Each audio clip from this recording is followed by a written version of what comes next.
Where I come from, if you asked a housewife or a stay at home mom what she did for a living, she'd just smile and say, வீட்டில் சும்மா தான் இருக்கேன்.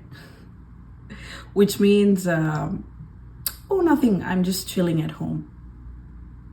What she really meant was Chief Procurement Officer, Chief Financial Officer, Chief Conflict Resolution Expert, Chief Executive of keeping everyone alive.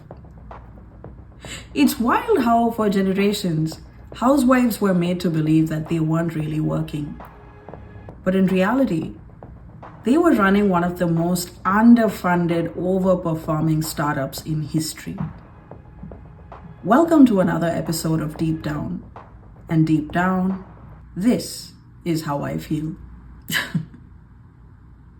We've been taught that our work is valid because it comes with an ID card, comes with a payslip, and LinkedIn recommendations. But who negotiated better than our moms at the vegetable market? Who managed peak inflation with 3 kids and a single income? A 2022 report by the International Labour Organization found that unpaid care work accounts for 9.3% of the global GDP. And yet women do 76% of that work worldwide. 76%. And in India, the National Sample Survey Office found that women spend nearly 300 minutes per day on unpaid domestic labor, while men spend only 30 minutes. That's not chilling, is it? That's a full-time job.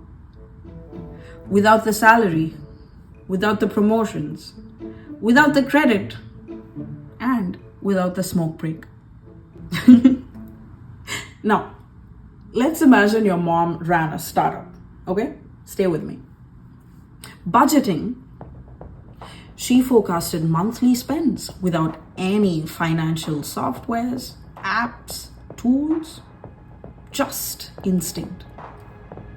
Inventory management, she knew down to that last grain of basmati of what was in stock. Logistics, she coordinated your school pickups, your grandparents' medication, your dad's dinner, all without a Google Calendar. Human resources, ever seen a mom mediate a fight between siblings, cousins, and that one aunt who overstayed her visit? This is corporate expertise. And if she were a man doing this in a boardroom, we'd call her a genius. Most moms didn't aspire to be housewives. They were assigned the role and then told it was noble, a sacrifice, a divine calling.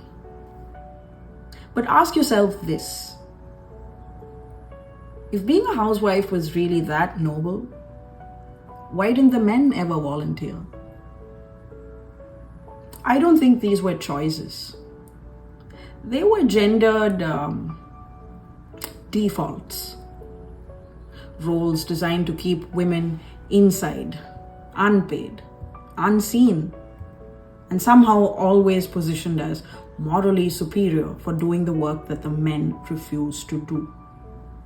According to the World Bank, India's female labor force participation fell from 34% to 21% between 2004 and 2019. Not because women lack ambition. I think it's because women lack permission. So while one must respect the labor that went into homemaking and housewifing, let's not fall for the same lie that was used to control our moms.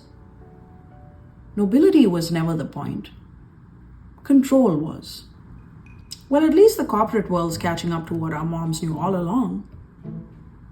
Resource allocation, systems thinking, crisis management, stakeholder communication, time management under pressure. If you can plan 3 meals a day for 20 years, you can handle a quarterly review. If you can stretch one paycheck across school fees, rent, pocket money, and still have some money left for some weird insurance policy, you can handle a marketing budget. So the next time someone says, oh, she doesn't work, she's just a housewife, remember, that woman's running an empire. It just doesn't have a logo.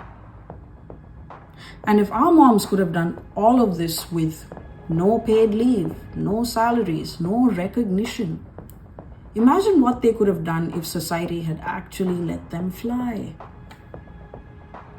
Let's stop treating housewifing as unemployment. It's high time we rebranded வீட்ல சும்மா தான் இருக்கேன் to its actual translation. Bitch, I'm running this house like it's a Fortune 500. Thanks for watching another episode of Deep Down. And deep down, this is how I feel. So, what's one thing your mom did that made you realize that she was a pure economical genius? Let me know in the comments, and I'm gonna see you in the next episode. Bye!